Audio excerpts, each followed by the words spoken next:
এটা প্রথমে ঘটনাটা বলি। ঘটনাটা ঘটেছিল একটা মাউন্টেন এরিয়াতে। হচ্ছে জীবন্ত আগ্নেয়গিরি ছিল। কিন্তু এই মাউন্টেন এরিয়ার আশপাশ এলাকা বিভিন্ন গ্রাম গঞ্জ মানে ভ্যালি উপত্যকা এটা সেটার ভিতরে। তো এইসব এলাকাতে আবার বা ফরেস্ট এইসব এলাকাতে হচ্ছে ছিল ওই লাল রঙের ইঁদুর ছিল। ইঁদুরগুলোর বেশিরভাগ রঙই ছিল লাল। আর এই ওই এলাকার মাটিও ছিল লাল। লাল মাটি এলাকায় লাল ইঁদুর থাকার কারণে এই শিকারী পাখিগুলো এগুলোকে আসলে খুব সহজে শিকার করতে পারতো না। ওরা ক্যামোফ্লেজ তৈরি করতো, খুঁজে পেতে কষ্ট হতো।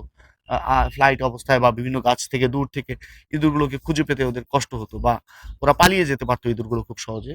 যে কারণে প্রেডিটরস এন্ড প্রের যে ইন্টারাকশন সেখানে ইঁদুরগুলো টিকে থাকতে পারতো আর কি। ওরাও পাখিরা তো শিকার করবেই, কিন্তু একদম নিধন হয়ে যাবে না। বাট সমস্যা হয়েছে, একবার ওই আগ্নেয়গিরিতে অগ্নুৎপাত হয়। অগ্নুৎপাত হওয়ার পরে এর বিস্তীর্ণ এলাকা জুড়ে অ্যাশ ছড়িয়ে পড়ে। অ্যাশ ছড়িয়ে পড়লে পরে সেই যে লাল মাটি এলাকা টোটাল এগুলো হচ্ছে হয়ে যায়, ওই ধূসর বা প্রায় ব্ল্যাকিশ হয়ে যায়। তো হয়ে যাওয়ার পরে এখন এই যে লাল ইঁদুরগুলো ওই কমিউনিটিতে ছিল, এখন এই লাল ইঁদুরগুলোকে খুব সহজেই প্রিডেটরস বা শিকারী পাখিগুলো বা অন্যান্য শিকারীগুলো পেয়ে যাচ্ছে এবং এদেরকে নিধন করে ফেলছে।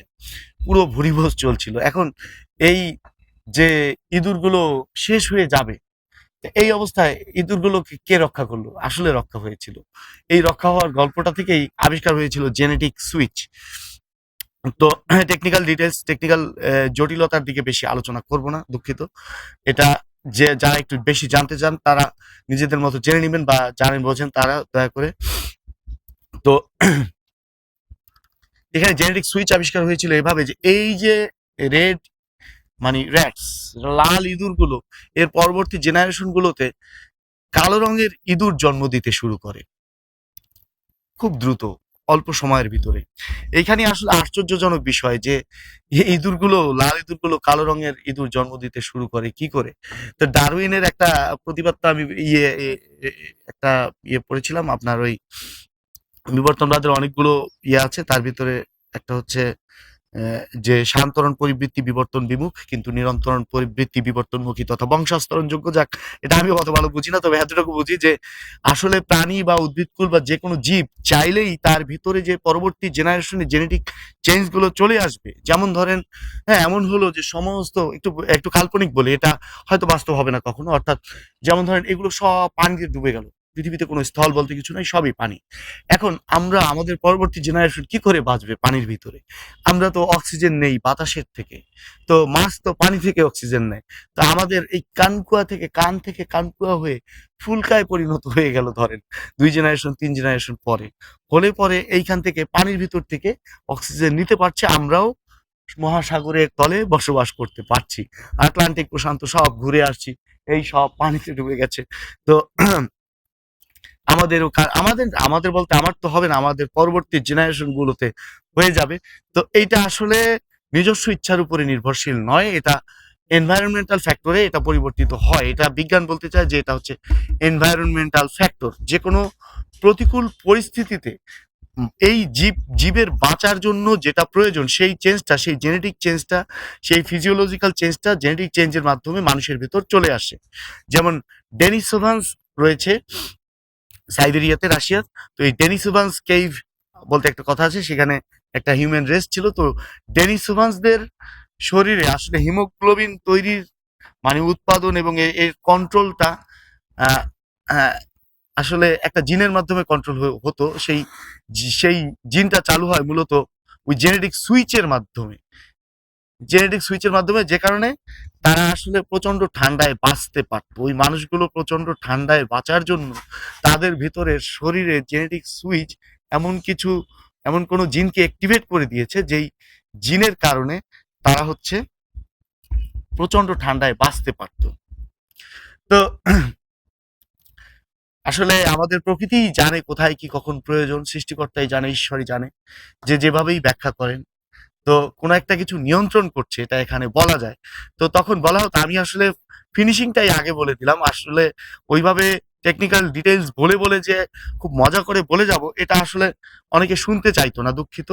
তো একটু আলোচনা বাড়াতে হচ্ছে, যাদের ভালো লাগে শুনতে পারেন। এটা হচ্ছে ইভলিউশন বিষয়ে সবারই প্রশ্ন থাকে, বিবর্তন বিষয়ে সবারই প্রশ্ন থাকে। এইখানে এই জেনেটিক সুইচ আবিষ্কার হওয়ার পরে বিজ্ঞানীরা বলেছিল যে ডারউইন আসলে জানতো না কি করে ন্যাচারাল সিলেকশন কাজ করে। ডারউইন জানতো না কি করে ন্যাচারাল সিলেকশন কাজ করে। ন্যাচারাল সিলেকশনে বলা হচ্ছে সার্ভাইভাল ফর দ্য ফিটেস্ট। এইখানে কিন্তু সার্ভাইভাল ফর দ্য ফিটেস্টের যেই ক্রাইটেরিয়া, যেই কারণে, যেইভাবে সার্ভাইভাল ফর দ্য ফিটেস্ট, এইখানে জেনেটিক সুইচের ক্ষেত্রে কিন্তু এটা আসলে ওইভাবে কার্যকর হচ্ছে না।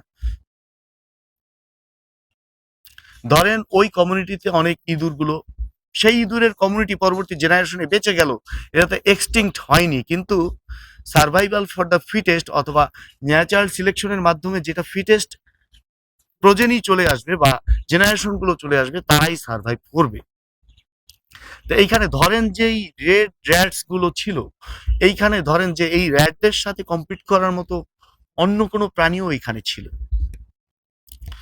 এখন এইখানে এই র্যাটগুলো তো আস্তে ক্রমে শেষ হয়ে যাওয়ার কথা ছিল, এবং এখানে অন্যান্য প্রাণী ওদের সাথে খাবারের জন্য যেই প্রাণীগুলো কম্পিট করত, সেই প্রাণীগুলো বেড়ে যেত, ওরা চলে আসতো, র্যাট শেষ হয়ে যেত, এ মানে এক্সটিংক্ট হয়ে যেত। এটাই আসলে ন্যাচারাল সিলেকশন বলতে চেয়েছে, কারণ ওরা তো not fit for not fit to survive. সার্ভাইভের জন্য ওই রেড র্যাট গুলো ফিট ছিল না। কিন্তু দেখেন পরবর্তী 1-2 জেনারেশনে তারা কালো জেনারেশন নিয়ে এসেছে, তারা আনেনি, তাদের ইচ্ছায় আসেনি। এটা আবার কিন্তু আবার ডারউইন বলে দিয়েছেন। তারপরেও ডারউইন বিবর্তনবাদের জনক, আসলে ডারউইন জানবেই বা কি করে, তখন তো জেনেটিক্স ছিল না। জেনেটিক্স যখন ছিল না, তখন কি করে এই ন্যাচারাল সিলেকশন এটা আসলে কিভাবে কাজ করে, এটা ডারউইন কি করে বুঝবে? শুধু তাই নয়, এটা কিন্তু আসলে শুধু জেনেটিক্সের জন্যই আবিষ্কার হয়নি, এই যে কম্পিউটিং পদ্ধতির জন্য আবিষ্কার হয়েছে। যেমন হিউম্যান জেনোম আবিষ্কার হয়েছে, পাটের জেনোম বাংলাদেশের এক বিজ্ঞানী সম্ভবত মকসুদুল আলম, উনি আবিষ্কার করেছেন। এই যে জেনেটিক কোড জেনোম আবিষ্কার করা হচ্ছে, অনেক জটিল লেভেলের আলোচনা, অনেক সূক্ষ্ম লেভেলের আলোচনা, মানে আবিষ্কার, যেগুলো আসলে এই কম্পিউটিং ছাড়া আসলে আবিষ্কার করা সম্ভব হতো না বললেই চলে। ওইখানে বিলিয়ন বিলিয়ন ডেটা অ্যানালাইসিস করতে হয় খুব অল্প সময়ের ভিতরে, তাতে অনেক সময় লেগে যায়। তো এটা তো মানুষের পক্ষে আসলে সম্ভব ছিল না, এভাবে সুপার কম্পিউটার বা এগুলো বা কম্পিউটিং সিস্টেম আবিষ্কার না হলে। তো এই যে টেকনোলজির উৎকর্ষ এবং ইনোভেশনস গুলো, এগুলো আসলে আমাদের সৃষ্টিকর্তার নৈকট্যকে আরো বাড়িয়ে দেয়। আমাদের ধর্মে একটা কথা রয়েছে, মানুষ আসলে সব জেনে ফেলবে। তো এইভাবে প্রকৃতির মাঝে, প্রকৃতির সন্তানকে, বিভিন্ন ধরনের প্রাণী, উদ্ভিদ, এগুলো আসলে কিভাবে রক্ষা হবে, এটা নিয়ে আসলে এত ভাবার বিষয় নেই। এটা সৃষ্টিকর্তা, ঈশ্বর বা প্রকৃতি যে যেভাবেই বলেন, এটা আল্লাহ তালাই রক্ষা করছেন তার মতো করে। এটা নিয়ে আসলে এত ভাবার কিছু নাই। এই ব্যাপারে আমরা আমাদের সন্তান বিষয়ে খলিল জিবরানের একটা মন্তব্য বলে শেষ করতে চাই। এটা হচ্ছে যে খলিল জিবরান সন্তান সম্পর্কে বলেছিলেন যে তোমাদের সন্তানেরা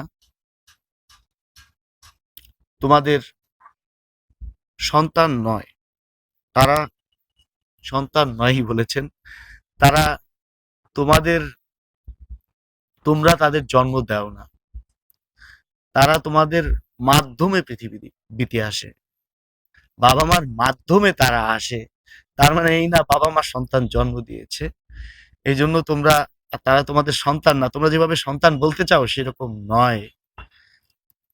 এবং এটাকে বলেছেন, তুলনা দিয়েছেন হচ্ছে যে সন্তান হচ্ছে ধনুক হতে ছুটে যাওয়া তীরের মতো, ধনুক হতে যেই তীরটা ছুটে গেছে এমন, এটা কখনোই ধনুকে ফিরে আসবে না। এটাকে এইভাবে অধিকার করো না, তাকে তার মতো করতে দাও। তার ভবিষ্যৎ কেমন হবে, তা সে কিভাবে নিজেকে গড়বে, তোমার যতটুকু সাপোর্ট দেওয়া দরকার ততটুকু, কিন্তু সে তার নিজের পছন্দে তাকে চলতে দাও। তো সন্তানকে বাধ্যগত করে এবং তার ইচ্ছাকে, তার আবিষ্কারের পথকে অন্ধকার করে আসলে কি হতে পারে, এই বিষয়ে অনেক আলোচনা রয়েছে, এগুলো আমরা আনবো পরে। তো এই ভিডিওটি এতটুকু দেখার জন্য, কষ্ট করে দেখার জন্য এবং সৃষ্টিকর্তার নিয়ন্ত্রণকে খেয়াল করার জন্য আপনাদেরকে ধন্যবাদ। আমার জন্য দোয়া করবেন। ভালো থাকবেন। আসসালামু আলাইকুম।